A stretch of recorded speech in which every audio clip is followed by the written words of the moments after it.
Time to rise and shine. It's 6:05. Oh, she's used to sleeping in more.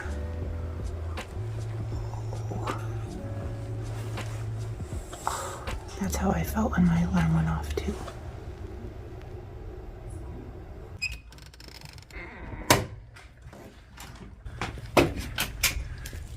Oh, can't even see. Made it out of the house.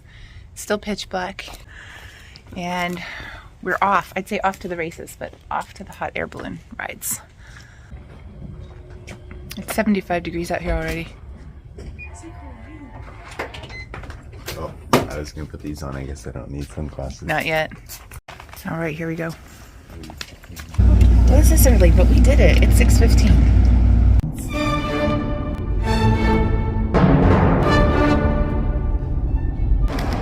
So we made it here. We found parking. We're joining the masses. And it will be really fun to see the hot air balloons. I've not been to this before. Are you excited? Yeah.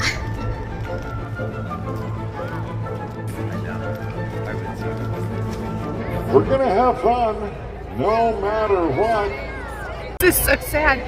We came here, got up early, got ourselves ready, found parking, and they just canceled the launch due to weather. Can't believe it. I'm so sad.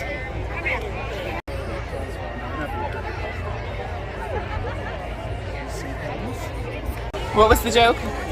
What age is it appropriate to tell a highway that it was adopted? This announcer, he's trying to make it fun. We just want to strangle him. Casey, are you disappointed? You woke up early for this. She's like, wow. I know. This guy's trying to make it like it's fun. It's not fun. It's just disappointing. I'm disappointed. Okay, reclaim the day. I am so glad we don't have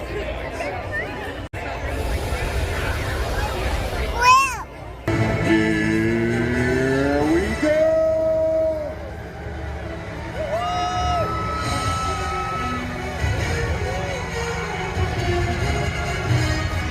Stand well away from the pilots and their crews.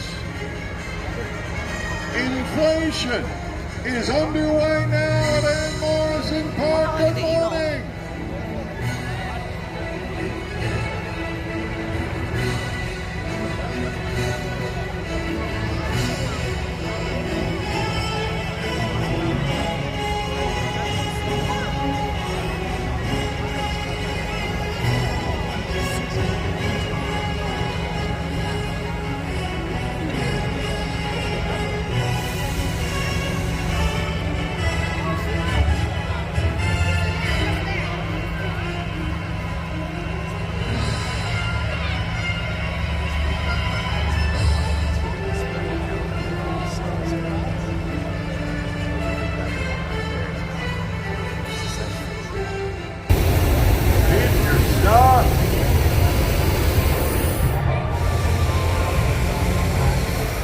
I have it on pretty good authority that they're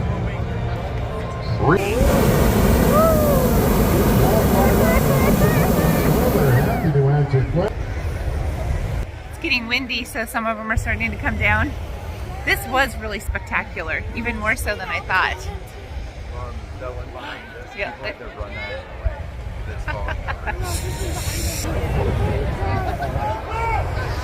Uh-oh. They said 6,000 to 8,000 people came out this morning, or come out every morning. And now we're walking back to the truck with 6,000 to 8,000 people. It's gonna take a while.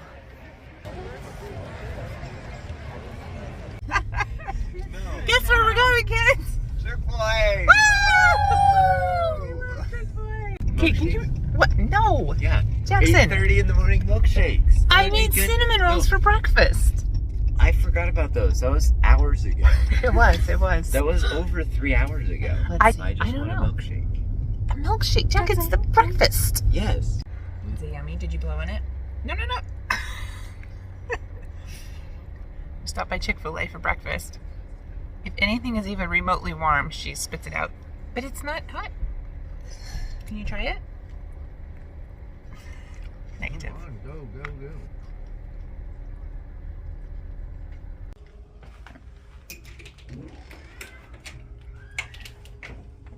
Okay, back home. It's 9:25. Fun had by all.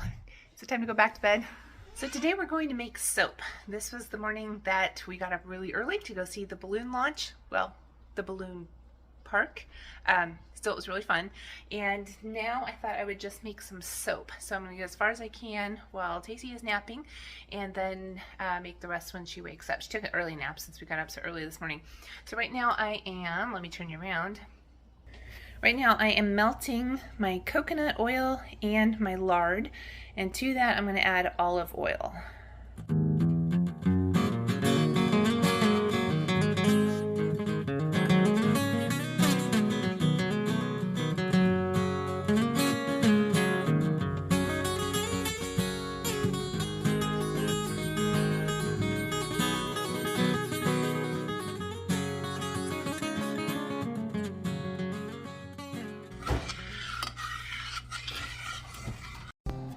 So right now I'm going to take my frozen goat milk. I've got 18 ounces frozen from the night before. I'm just going to break it up a little bit and put it into a pot. Now, because the combination of the lye and the goat milk make a very hot chemical reaction, I have it also sitting in a bucket of ice water so I don't scorch my milk. Very carefully, I'm going to pour the lye little by little over the frozen milk and stir away from myself. Keep repeating this process until you've used all of your lye, making sure to stir really well between each addition. Now, I do want to caution you about using lye. It's very dangerous to the eyes and to the skin. When I first started doing this, I used to dress up like someone scared of COVID. I had every square inch of me covered, eyes, my head, my hands. I've been really careful, so I've been pretty lucky now. So I'm probably a little bit too lax, but I do want to caution you to make sure that you're stirring away from yourself. Now that I've added all my lye, you can tell there's still a little bit of frozen milk in there, so I'm going to take it out of the ice water bath to dissolve the rest. This is your best friend, this immersion blender. I couldn't find mine last time I made soap a couple days ago. And oh my gosh, I was using the hand mixer and I mixed and mixed and mixed for like 20 minutes and I got no progress. This makes it all mix up in about 5 minutes. All right, now the noisy part.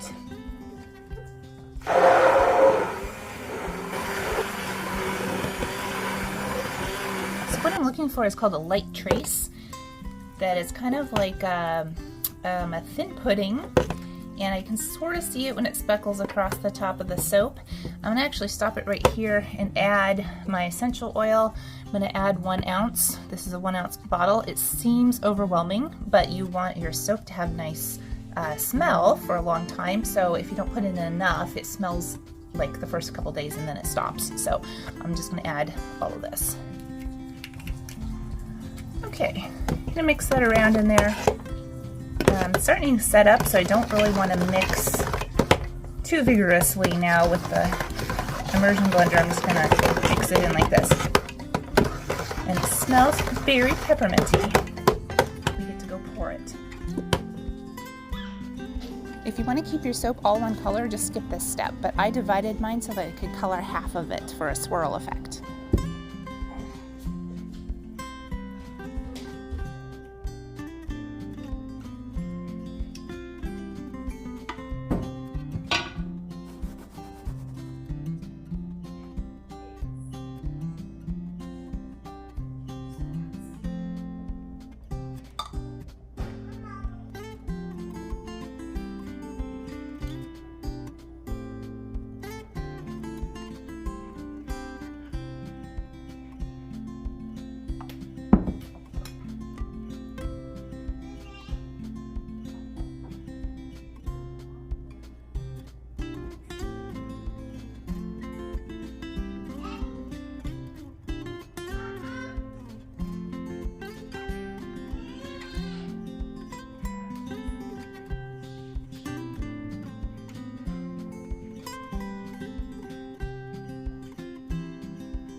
Finish off with a spritz of alcohol to prevent them from turning white while they dry. So I'm really happy about how this turned out. I made some the other day and it just didn't set up quite right. This looks really good to me. It's got nice peaks, and then when you slice it, it looks really fun. So it has to stay and cure in these molds for 24 hours. Then tomorrow I'll take it out and I'll slice it, and then it will cure for about 6 weeks. I've heard 4 to 6. I always kind of go more than 6 to 8 just to make sure that it's cured and just a really nice creamy soap. Did you just have a good nap? Yeah, we've been up early this morning, and then she had an early nap. And now we're going to clean up our soap mess and make kefir. Okay, time to make kefir. So kefir is really great. It has lots of probiotics in it. It's good for gut digestion. We've been making kefir for quite a long time now, and everybody likes it, but it is something like a sourdough that you have to keep up with. So you really just want a 1/4 cup of sugar per each quart. So that's what we're going to do. We're going to dissolve a cup of sugar and our water. I'm just going to stick it in the microwave, mix it all up, and then get ready to use it. Put it down here. Great job. Okay, hold on to it so it doesn't go anywhere, and I'm going to pour sugar in it. Let's see, and then even it out. Did we get a cup? We did. Okay, hold on to that.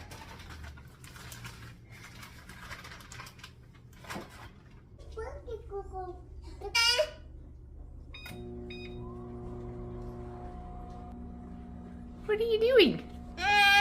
Did you get that on your arm? I like it. Yeah, you need help? Let's pull it off.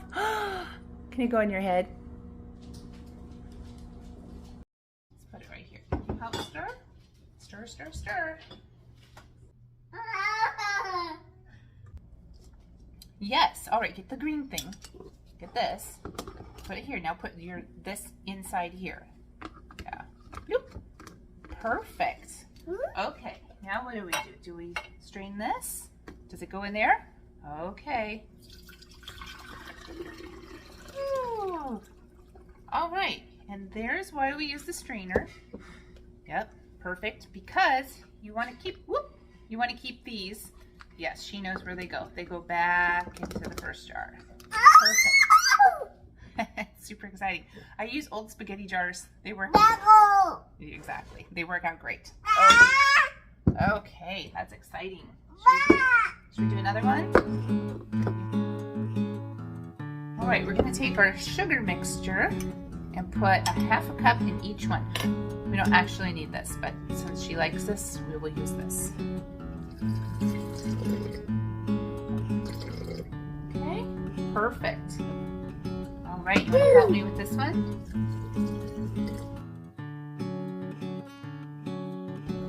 Okay, into these, you're just going to fill them up with water right to here. So this is still the ones with your greens in it.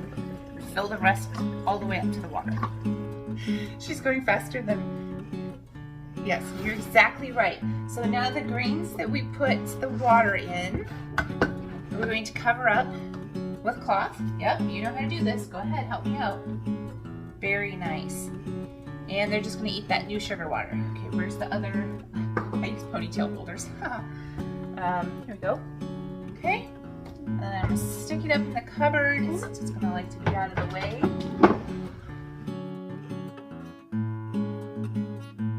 All right. So now we're left with the strained, punch down here.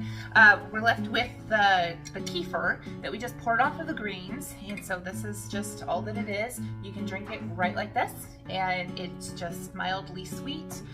It's not fizzy though. So if you want it to be fizzy, you have to do a second ferment. And so you need to add something like frozen berries to it, or I add some juice to it. And then it's going to sit on the counter with a lid, and the first, like after 24 hours, it will be pretty fizzy.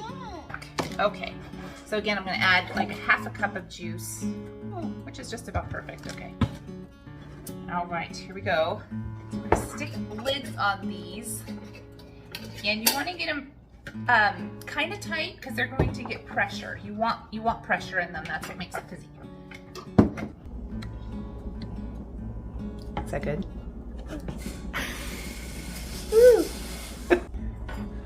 We're gonna let these sit on the counter for 24 hours, and then I'm going to slightly unscrew the top, it's called burping it, and let some of the gases escape. Otherwise, it can explode on you, which I have seen, I have witnessed, and I have cleaned up. So, and then we'll let it go for another 24 hours, so like about 48 hours. Usually ours gets consumed before then. So that's how you make kefir. And then we would just repeat the process tomorrow. We go through a lot of kefir, so I do it every day. Sometimes I let a couple days go by. It'll live without new water for, I don't know, I mean, it can last 48 hours. It can actually even go a little bit longer, but then your kefir grains start to starve, actually. So they won't keep growing, and you want those big, fat, healthy kefir grains. So we just do it every, I don't know, 24 to 48 hours, I guess. All right, I feel like we've done a lot of stuff. Getting up early makes you be able to accomplish a lot by it's not even quite 2 o'clock. So, okay, we've done soap, we've done kefir, we did cinnamon rolls this morning, and now we have a little bit of a break before we do dinner. So, okay, so it's the next day. My soap has been curing for 24 hours in its molds, and we're going to tip it out and cut it. So you probably should wear gloves, and I'll go run get them because the lye still will sting your fingertips because it's that's why it has to cure for the 6 weeks to get rid of that. So before I handle it too much, I'll go get my gloves real quick. Just a minute. Okay, now I'm gonna take this off.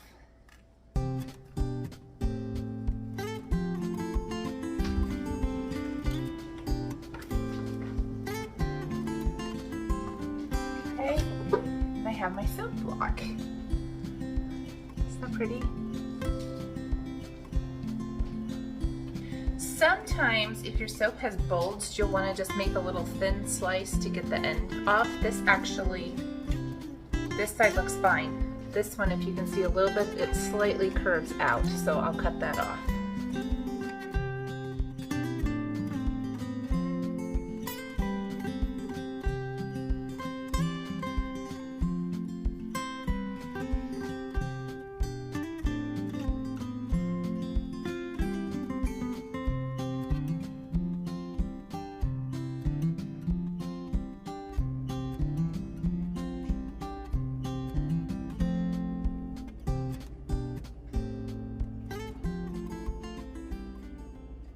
Well everyone, thanks for hanging out with us this weekend. If you enjoyed the video, please hit like, make sure you've subscribed, and if you feel so inclined, share. I'll see you next time.